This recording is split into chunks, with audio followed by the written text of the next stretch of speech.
সকাল থেকেই ঝিরিঝিরি বৃষ্টি পড়ছে। দূর বাবা, এই বৃষ্টি আর ভালো লাগে না বলে ঘুম চড়ানো গলায় প্রকৃতির বিরুদ্ধে তীব্র প্রতিবাদ জানায় কিশোরী। গতকালে নৈশ ভোজনে নিমন্ত্রণ সেরে ফেরার পথে প্রচণ্ড বৃষ্টির জন্য কাল আমার বাড়িতেই রাত কাটিয়েছে কিশোরী। পেট ভরে খেয়ে শুতে গিয়ে পরদিন সকালে উঠে এমন আকাশ দেখে যে কোনো মানুষের মাথা গরম হওয়া স্বাভাবিক। বর্ষার এই এক সমস্যা জানো তো, বৃষ্টি পিছু ছাড়ে না।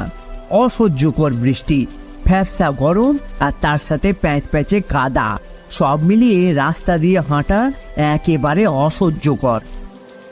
এইসব শুনে আমি কিশোরীকে বলে উঠলাম, আহা কিশোরী, এত বিরক্ত হলে হয়? বর্ষার তো ধর্মই বৃষ্টি। এই বৃষ্টি কত দরকারি বলো তো আমাদের এই চাষবাসের জন্য। তাছাড়া কত কবি লেখক এই বৃষ্টির কবিতা, গল্প, কাহিনী কত কিছু রচনা করে বলো তো। আমার কথা শেষ না হতে হতে কিশোরী বলে উঠল, আরে বাদ দাও তো সব শিল্প সাহিত্যের কথা। কি হবে ওই কাহিনী শুনে? আমরা তো আর কবি হব না। আমি মৃদু হেসে কিশোরীকে বললাম, আর এই কাহিনী যদি তারানাথ তান্ত্রিক বলে তা কেমন হবে? তারানাথের নাম শুনে কিশোরীর অন্ধকার মুখে কিঞ্চিত আলো ফুটল। সাথে সাথেই খানিক প্রশ্ন সুরে বলল, তাহলে অপেক্ষা কিসের? চলো এক্ষুনি বেরিয়ে পড়ি। তোমার বাড়ি থেকে মডেল তো কয়েক মিনিট। তাকে শান্ত করে আমি বললাম, বেশ বেশ যাবো কোনো, তার আগে চলো স্নানটা সেরে মুখে কিছু দিই, তারপর রওনা দেব। কিশোরী তৎক্ষণাৎ তড়িৎ গতিতে কলঘরে গেল।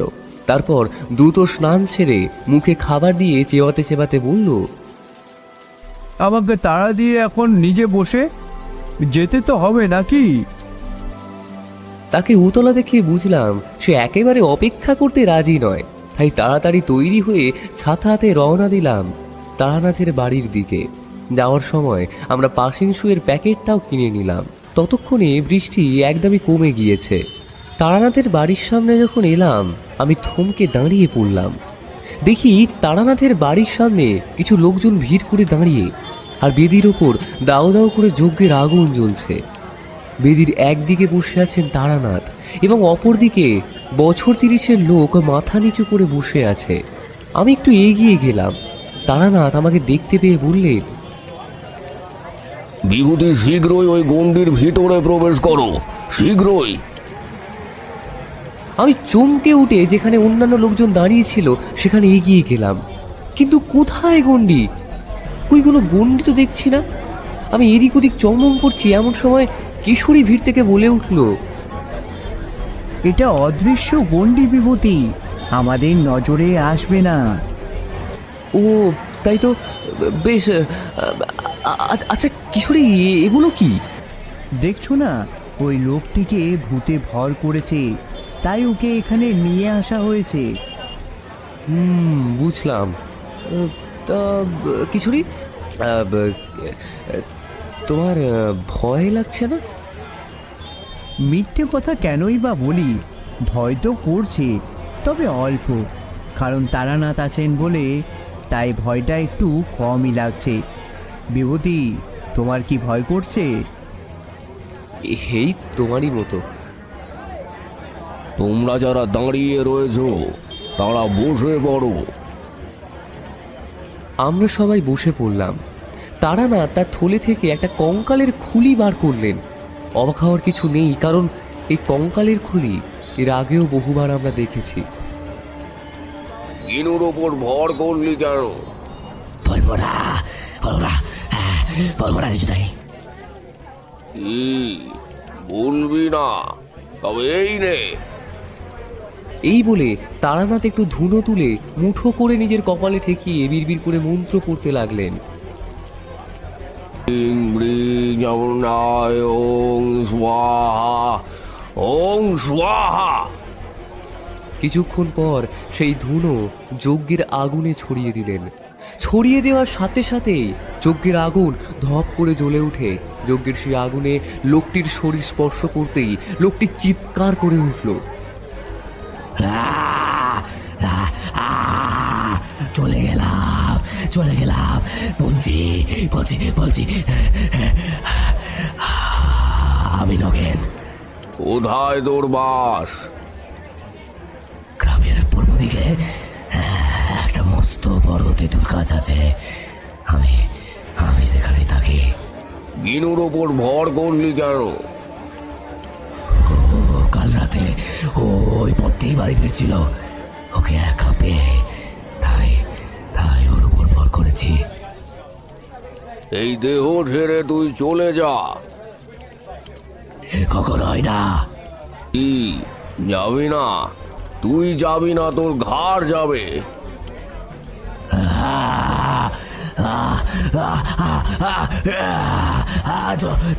চলে গেলাম, চলে গেলাম, যাচ্ছি, এই যাচ্ছি আমি। যা, তবে যাওয়ার আগে একটা কথা দিয়ে যা। এই তেঁতুল গাছে যেমন থাকতিস তুই থাকবি, কিন্তু কারো কোনো ক্ষতি তুই করবি না। যদি আরে ভুল করিস তাহলে তোকে বন্দি করে রেখে দেব।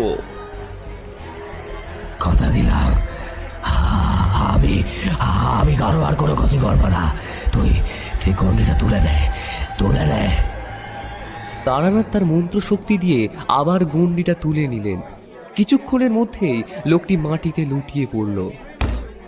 তোমরা একে নিয়ে যাও, কিছুক্ষণের মধ্যে ওর জ্ঞান ফিরে আসবে। তখন ওকে এক গ্লাস গরম দুধ করে খাইয়ে দিও। তারানাথের কথা মতো লোকটির আত্মীয় পরিজনেরা তাকে নিয়ে চলে গেলেন। তারানাথ আমাদের উদ্দেশ্যে বললেন, ইহে, তোমাদের তো আর পাত্তাই পাওয়া যায় না। আমি তো ভেবেছিলাম ভুলে টুলে গেছো হয়তো। না না, কি যে বলেন, তেমন কোনো ব্যাপার না। অফিসে কাজের খুবই চাপ, তাই আসা হয়নি। এমন সময় কিশোরী বলে উঠল, আপনাকে ভুলে যাব সে সাধ্যি আমাদের নেই। কেন, তোমরা কি আমাকে ভয় পাও নাকি?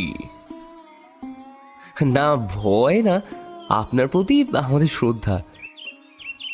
কিশোরী তারানাথের হাতে পাসিং সুয়ের প্যাকেট ধরিয়ে দিয়ে বলল, জানেন ঠাকুর মশাই, আপনার সব গল্পই গাঁজাখড়ি বলে মনে হলেও কিন্তু আজ এমন দৃশ্য দেখে একটু হলেও ভয় পেয়েছি। তারানাথ একটু হেসে বললেন,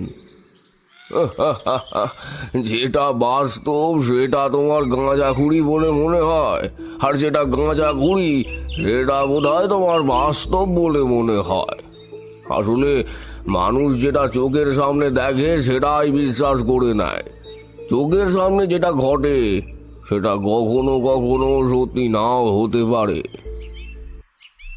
মানে আপনি কি বলতে চাইছেন? বেনু শরীরে কোনো আত্মাই ছিল না? না, ওর উপর কোনো ভূত টুত কিছুই ভর করেনি। ও ড্যাম নামও করছিল গাঁজা খেয়ে। ও ঢ্যামনামো করছিল মানে?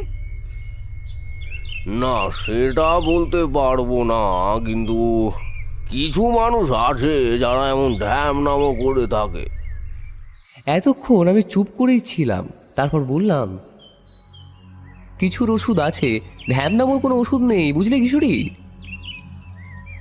আমার এমন বক্তব্যে তারানাথ বললেন, ড্যাম নামর ওষুধ আছে, শুধু মার। তা যা বলেছেন। তখন কিশোরী একটু ব্যঙ্গ করে আমার উদ্দেশ্যে বলল, বিভূতি তো খুব ভয় পেয়েছিল, ও তো একটা ভিতর ডিম। হয় শুধু আমি একা পাইনি, বুঝলে কিশোরী, তুমিও পেয়েছিলে। তার মানে তুমিও ভিতর ডিম। আরে ঠিক আছে ঠিক আছে, বেলা অনেক হলো। ঠাকুর মশাই, এবার আপনি একটা গল্প শুরু করুন। তারানাথ একটা পাশিংশ ধরালেন, তারপর কিছুক্ষণ চোখ বন্ধ করলেন, হয়তো গল্পটা ভালো করে গুছিয়ে নিলেন। ভিতুর ডিম, চলতি ভাষায় যে ভয় পায় তাকেই ভিতুর ডিম বলা হয়। তোমরা একে অপরকে ভিতুর ডিম বলছিলে না, তাহলে ভয় নিয়েই একটা গল্প বলা যাক। আমিও একবার ভয় পেয়েছিলাম, ভীষণ ভয় আতঙ্কে আমি জ্ঞানই হারিয়ে ফেলেছিলাম প্রায়। এ আপনিও ভয় পেয়েছিলেন? হ্যাঁ, বাল্যকালে আসলে ভয় জিনিসটা প্রত্যেকেরই মধ্যে থাকে, কারো কম বা কারো বেশি। প্রায় 40 বছর আগের ঘটনা। আমার বয়স তখন 20 কিংবা 21 হবে। আমি আমার পিসির বাড়ি ওসিপুর গিয়েছিলাম। ঘটনাটা সেখানে যাওয়ার পথেই ঘটে।